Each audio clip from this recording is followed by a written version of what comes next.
அவங்க எங்க போனாங்கன்னு தெரியலையா கதிர்? தெரியலையே சார். எங்க அம்மா நம்பர் ஸ்விட்ச் ஆஃப்ல இருக்கு.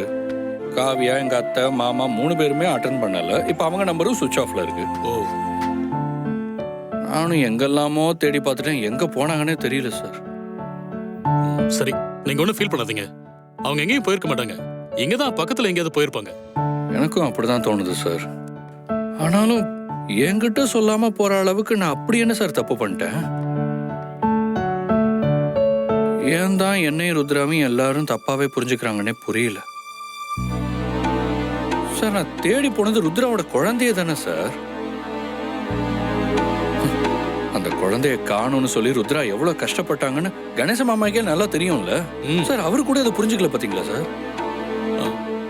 அவங்களுக்கு பிரச்சனையே ருத்ரா தான். அப்புறம் எப்படி அவங்க கஷ்டத்தை எல்லாம் ஞாபகம் வச்சுப்பாங்க? இத பாருங்க கதிர், எனக்கு காவியா பத்தியோ இல்ல உங்க அம்மா இப்படி நடந்துக்கிறத பத்தியோ கொஞ்சம் கூட வருத்தமே இல்லை. ஆனா கணேசன் சார் மாறினதை நினைச்சாதான் என்னால ஏத்துக்கவே முடியல. சொந்த அப்பா கூட ஒரு பொண்ணுக்கு இவ்வளவு சப்போர்ட்டா இருந்திருப்பாருன்னு எனக்கு தெரியாது. ஆனா ருத்ராவுக்கு அவர் எந்த அளவுக்கு சப்போர்ட்டா இருந்தாருன்னு நான் கூட இருந்தே பார்த்திருக்கேன். ஆனா அவர் இன்னைக்கு இப்படி எல்லாம் மாறினது நினைச்சா மனசுக்கு ரொம்ப கஷ்டமா இருக்கு. உங்களுக்கே இப்படி இருந்தா என் சைட கொஞ்சம் யோசிச்சு பாத்தீங்களா? ருத்ரா மேல எந்த தப்பும் இல்லை. நான் ஒவ்வொரு தடவையும் ப்ரூவ் பண்ண போகும்போதெல்லாம் ஏதாவது ஒரு பிரச்சனை வந்துடும், இல்ல ப்ரூவ் பண்ண முடியாமலே போயிடும். அதனால காவியாவுக்கு ருத்ரா மேல உள்ள வெறுப்பு இன்னும் ஜாஸ்தி ஆயிட்டே போகுது. அவளும் எங்க அத்தையும் காட்டுற வெறுப்புலயே இப்ப எங்க அம்மாவுக்கு ருத்ரா மேல வெறுப்பு ஜாஸ்தி ஆயிடுச்சு.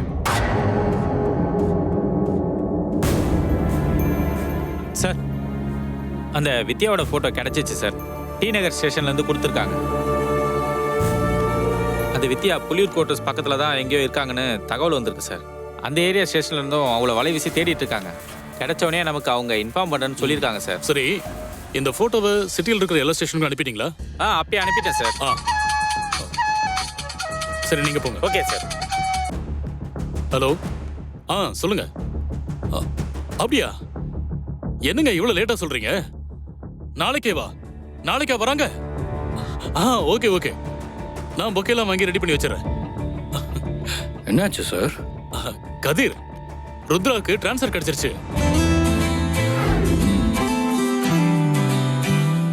மறுபடியும் நம்ம ஸ்டேஷனுக்கே வராங்களாம். சார், என்ன சார் சொல்றீங்க? ருத்ரா மேடம் திரும்பவும் நம்ம ஸ்டேஷனுக்கு வர போறாங்களா? ஆமாம்மா.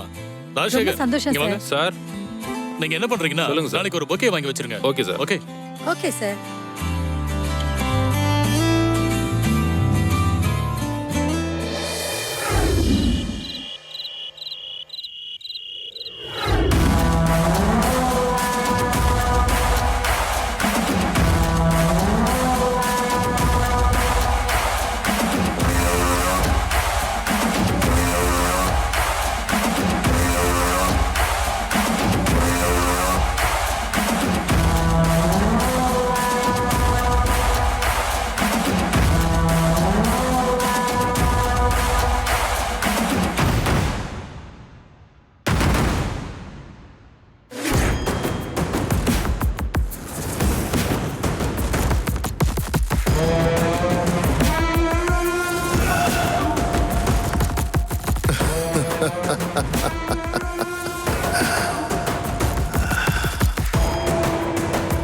Welcome back to Chennai, Rudra.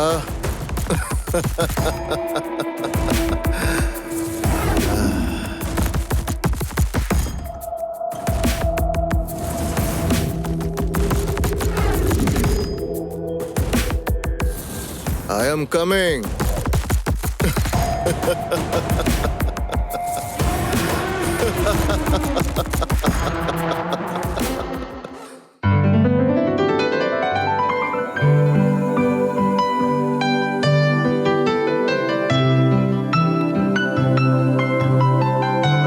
Cheers, ma'am.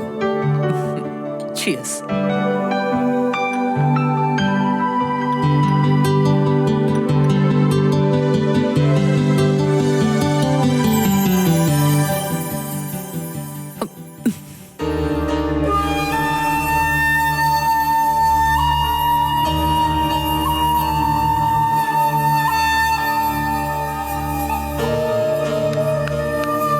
ஏன் மேம், இந்நேரம் இந்த ருத்ரா மதுரையில இருந்து கிளம்பியிருப்பால?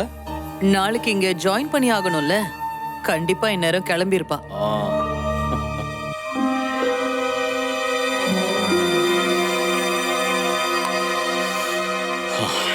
அவளுக்கு மதுரைக்கு போயிட்டா என்கிட்ட இருந்து தப்பிச்சிட்டு தான் அர்த்தமா? அவ்வளோ சீக்கிரம் அவளை நான் விட்டுருவேனா என்ன?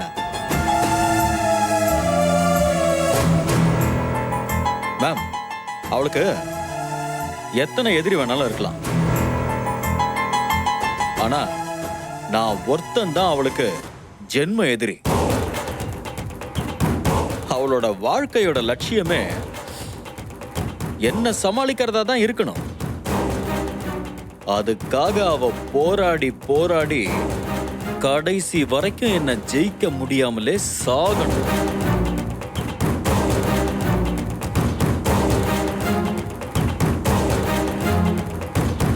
என்ன குமார்,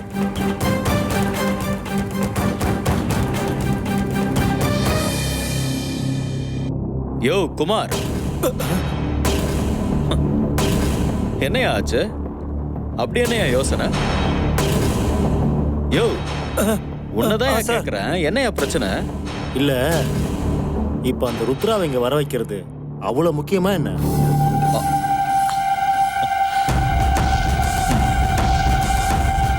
அதுல என்னையா பிரச்சனை? இப்போ நம்ம பிசினஸுக்கு இடைஞ்சலா இருக்கிறதே அவ ஒருத்தி தானே. சரி, அவ தான் மதுரைக்கு போயிட்டாலே, இனிமே வரமாட்டா, அவ தொல்லை இல்லாம நிம்மதியா பிசினஸ் பண்ணலாமேன்னு நினைச்சேன். இப்போ மறுபடியும் அவளை வர வச்சு நாமளே தேவையில்லாம ரிஸ்க் எடுக்கிறோமோன்னு தோணும். இதுதான் உன் பிரச்சனையா? ஆமா சார். ரிஸ்க் எடுக்காம ஏதாவது பண்ண முடியும்? அப்படி பண்ணா லைஃப் ரொம்ப போர் அடிக்காது? சரி, நீயே சொல்ல, இந்த ருத்ராவை தவிர நமக்குன்னு வேற யாராவது எதிரிங்க இருக்காங்களா? யோசிக்கலாம் வேண்டாம். அந்த அளவுக்குலாம் நம்மள பகைச்சிக்கிற அளவுக்கு யாருக்கும் தைரியமே இல்லை. அப்போ நமக்கு அடங்காத ஒரு எதிரினா அது அது ருத்ரா மட்டும்தான். அவளும் இல்லாம போயிட்டான்னா நாம யாரை ஜெயிக்கிறதுக்காக எப்படி பிளான் எல்லாம் பண்ணி எக்ஸிக்யூட் பண்ணி ருத்ராவும் ஒன்றும் சாதாரண ஆள் இல்லையே. அப்பப்போ எனக்கு ஈக்குவலா நின்று கேம் ஆடுறா. இப்ப கூட பாரு, நான் கொஞ்சம் அசந்தேன், ஏறி தலை மேல நின்று ஒரே அடி தூக்கி ஜெயிலுக்குள்ள வச்சுட்டா. ஏயா, என்ன முட்டாளாக்குன அவளை அப்படி விட்டுற முடியுமா? மறுபடியும் முட்டாள் ஆக்கணும்ல.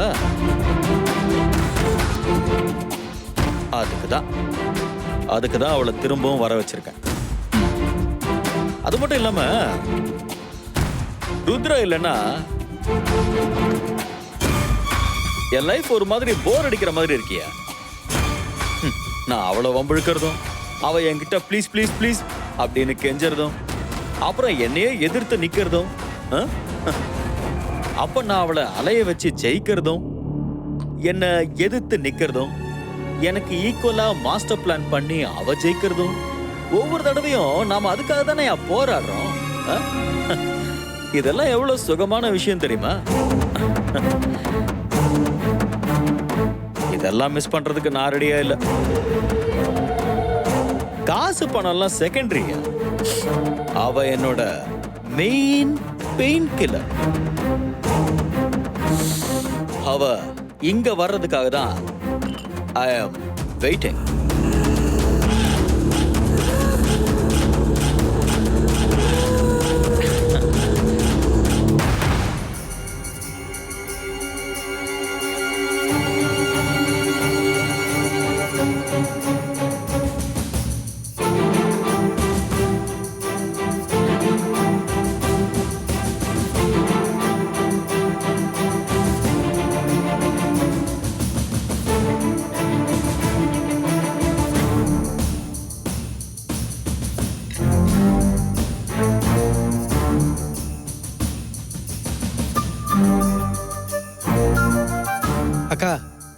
எல்லாத்தையும் எடை போட்டாச்சுக்கா. கேகே நகர்ல அடிச்சது ஒரு 4 சவரன், டி நகர்ல அடிச்சது ஒரு 8 சவரன், போரூர்ல அடிச்சது ஒரு 3 சவரன். ஏய் நிறுத்து. எனக்கு அதெல்லாம் சொல்ல வேணாம். நமக்கு எவ்வளவு தேரும் அதை மட்டும் சொல்லு. மொத்தமா சேர்த்து கமிஷன்லாம் போக நம்ம கைக்கு ஒரு 12 to 12.5 வரைக்கும் கிடைக்கும். சரிடா, சீக்கிரமா இதெல்லாம் எடுத்துட்டு போய் சேட்டுக்கிட்ட கொடுத்து பணத்தை வாங்கிட்டு வா. சரிக்கா. இந்த டி நகர் போலீஸ் வேற என்ன வலை வீசி தேடிட்டு இருக்காங்களாம். அதனாலதான் கொஞ்ச நாளைக்கு நான் நார்த் சைடு போலான்னு இருக்கேன். அக்கா, சேட்டு எனக்கு நேத்தே கால் பண்ணிட்டான். என்னவா? அவன் ஏரியால போலீஸ் கெடுபிடி கொஞ்சம் அதிகமா இருக்கான். அதனால எதுவா இருந்தாலும் 2 நாளைக்கு அப்புறம் தான் வர சொல்லியிருக்கான். ஐயோ, அவன் ஒரு தொடநடுங்கிடா. இப்போதைக்கு நான் வெளியில வரதெல்லாம் சேஃப் கிடையாது. அதனால ஒரு 2 நாளைக்கு நான் இங்கே இருந்துக்கிறேன். உன்னை தவிர வேற யாருமே என்ன பார்க்க வரக்கூடாது. சரிக்கா, நான் கிளம்புறேன்.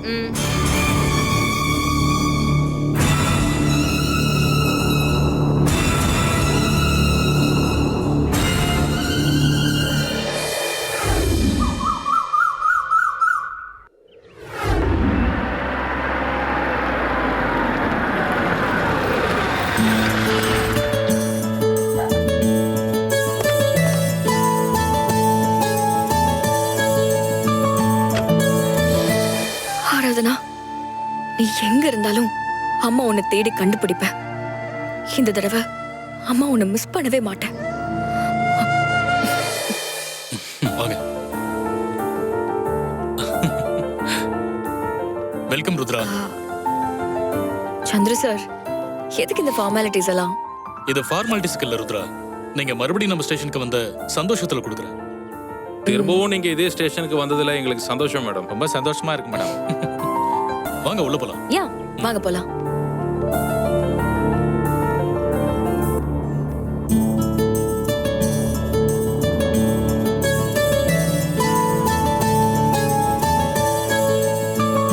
மேடம், திரும்பவும் நீங்க இந்த ஸ்டேஷனுக்கு வந்தது எங்களுக்கு ரொம்ப சந்தோஷமா இருக்கு மேடம். ரொம்ப தேங்க்ஸ். Okay madam. சரி, நீங்க எல்லாரும் போய் உங்க வேலையை பாருங்க. Okay madam. போங்க.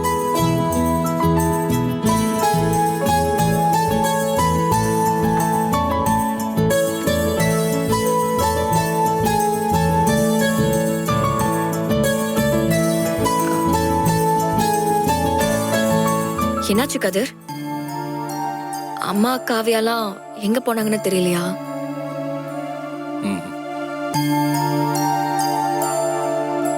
எல்லாமே என்னால தானே கதிர். எங்க நீங்க எங்க அப்படி நினைக்கிறீங்க? அவங்க தப்பா நினைக்கிறதுக்கு நம்ம என்னங்க பண்ண முடியும்? அதெல்லாம் கரெக்ட் தான். இருந்தாலும் அவங்க இன்னைக்கு இப்படி எல்லாம் நடந்துக்கிறதுக்கு நான் தானே காரணம். அவங்க என் மேல இருக்கிற கோவத்துல தானே இப்படி எல்லாம் பண்றாங்க. ருத்ரா, கதிர் ஏற்கனவே நொந்து போயிருக்காரு. இதுல நீங்களும் இப்படி பேசினா எப்படி? என்ன இருந்தாலும் ஒரு குற்ற உணர்ச்சி இருக்கும்ல சார். காவியா என்னோட தங்கச்சி.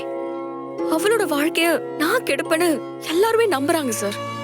அதெல்லாம் நினைச்சதா ரொம்ப கஷ்டமா இருக்கு. எல்லாரும் ஒரு நாள் உங்களை புரிஞ்சுப்பாங்க ருத்ரா. ஆமா ருத்ரா, நீங்க இங்க திரும்ப வந்தது என்ன நினைச்சு ஃபீல் பண்றதுக்காக இல்ல. நம்ம ஆராதனாவை கண்டுபிடிக்கணும், அந்த ராகுலையும் கண்டுபிடிக்கணும். ருத்ரா, அந்த வித்யா போட்டோவை எல்லா ஸ்டேஷனுக்கும் அனுப்பிச்சாச்சு. யாருக்கு தகவல் கிடைச்சாலும் உடனே சொல்ல சொல்லியிருக்கேன்.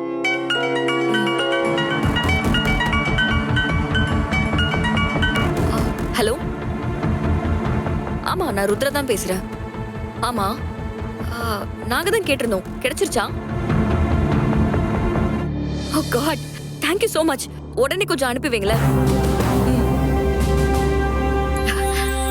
இத்தனை நாளா ராகுலோட போட்டோ கிடைக்காம தானே இவ்ளோ டென்ஷனா இருந்தோம். ஆமா, அவன் படிச்ச காலேஜ்ல இருந்து அவனோட போட்டோ கிடைச்சிருக்கு. இந்த போட்டோவை வச்சு அவனை ஈஸியா கண்டுபிடிச்சிடலாம்.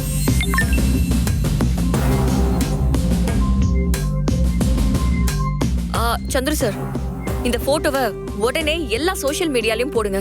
அதுக்கப்புறம் எல்லா பிரஸுக்குமே கொடுத்துருங்க. சிட்டில இருக்கிற எல்லா ஸ்டேஷனுக்குமே அனுப்பிடுங்க. ஓகே ருத்ரா. இதுக்கப்புறம் இந்த ராகுல் யார் மேலயும் கை வைக்க கூடாது. கை வைக்கவும் நம்ம விடக்கூடாது. ஆமா ருத்ரா, அவனால நிறைய உயிர் போயிருக்கு. இதை இதுக்கப்புறமா கண்டினியூ ஆக விடக்கூடாது. ஆகாது சார், ஆகவே ஆகாது.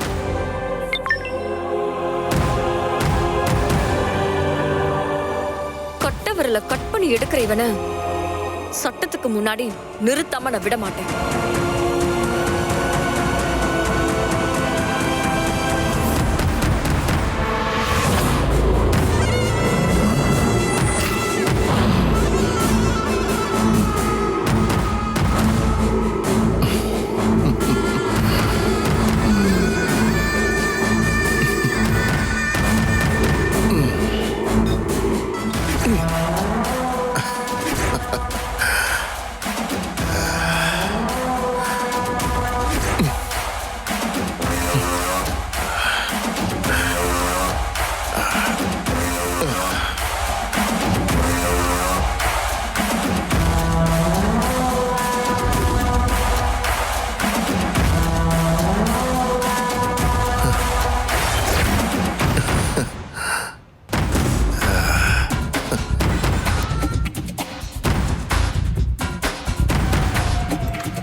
அந்த வித்யாவை பத்தி வேற ஏதாச்சும் இன்ஃபர்மேஷன் கிடைச்சதா சார்? அவளை கடைசியா புலியூர் குவார்டர்ஸ் கிட்ட பார்த்ததா சொன்னாங்க.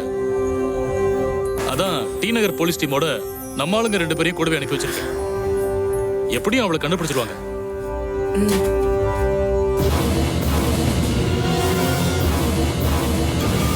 வணக்கம் ருத்ரா மேடம். விக்ரம் சார் இந்த பொக்கே உங்ககிட்ட கொடுக்க சொல்லி கொடுத்து விட்டாரு. ருத்ரா, நக்கல பாத்தீங்களா? சார் நக்கல் எல்லாம் இல்ல சார். எங்க விக்ரம் சார் எப்பவுமே ஒருத்தங்களை நேர்ல வர வச்சுதான் சண்டை போடுவார். இப்ப உங்க கூட சண்டை போடுறதுக்கு முன்னாடி உங்களை வாழ்த்தி இந்த பொக்கேவை கொடுத்து விட்டாரு. இந்தாங்க வாங்கிக்கங்க மேடம். அப்படியா? அப்படின்னா இந்த பொக்கேவை நான் சந்தோஷமா வாங்கிக்கிறேன். கொடுங்க. உங்களை ரெடியா இருக்க சொன்னாரு மேடம். எதுக்கு? எல்லாத்துக்கும் தான். ஒரு நிமிஷம். பொக்கே கொடுத்துட்டு அப்படியே போன எப்படி? இருங்க. இந்த சாக்லேட்டை விக்ரம் கிட்ட கொடுத்துருங்க. நான் எப்பவுமே சண்டை போடுறதுக்கு முன்னாடி சாக்லேட் கொடுக்கறது என்னோட வழக்கம். உங்க விக்ரம் சாரியும் ரெடியா இருக்க சொல்லிருங்க. எதுக்கு? எல்லாத்துக்குமே.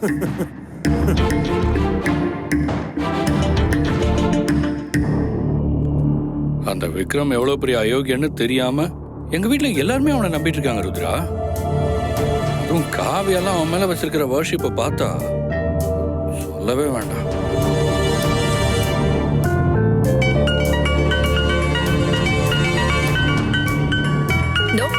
கரெக்டா விக்ரம் தான் கால் பண்றேன். Hi Rudra, welcome back. Thank you Vikram.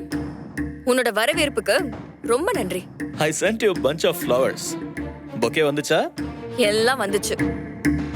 எது சொல்றதா இருந்தாலும் சீக்கிரமா சொல்லு விக்ரம். எனக்கு நிறைய வேலை இருக்கு. என்ன ருத்ரா, உன்னை வேலை வாங்குறது தானே என்னோட ஒரே வேலை. அதுக்காக தானே ரிஸ்க் எடுத்து உனக்கு டிரான்ஸ்ஃபர் வாங்கி என் பக்கத்திலேயே கூட்டிட்டு வந்து வச்சிருக்கேன். விக்ரம், இந்த சொந்த காசுல சூனி வச்சுக்கிறதுன்னு சொல்லுவாங்களே, அத கேள்விப்பட்டிருக்கியா? இப்ப நீ பண்ணிருக்கிற வேலையும் அதே மாதிரிதான். பசியோட இருக்கிற புலிக்கு பாக்குற எல்லாமே இறையாதான் தெரியுமா? நான் உன் மேல அந்த அளவுக்கு கொலை வெறியில இருக்க. நீ என்னடானா உன் அழிவுக்கு நீயே வழி பண்ற மாதிரி என்ன மறுபடியும் கூட்டிட்டு வந்திருக்க.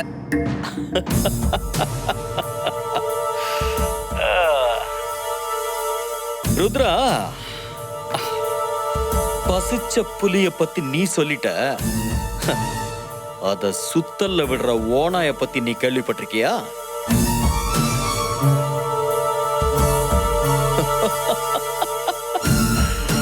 கேள்விப்படலன்னா பரவாயில்ல. ஓனாய் என்ன பண்ணோன்னு நான் உனக்கு காட்டுறேன். என்கிட்ட ஒரு மெடிசன் டெஸ்டுக்கு வந்திருக்கே, தெரியுமா?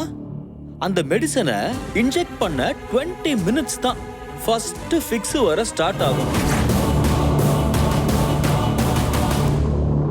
அந்த செகண்ட்ல இருந்து மேக்ஸ் டு மேக்ஸ் ஒரு 15 மினிட்ஸ்க்குள்ள நீ ட்ரீட்மெண்ட் பார்க்கலன்னா அவ்வளவுதான், மேல போய் சேர்ந்துருவாங்க. விக்ரம்,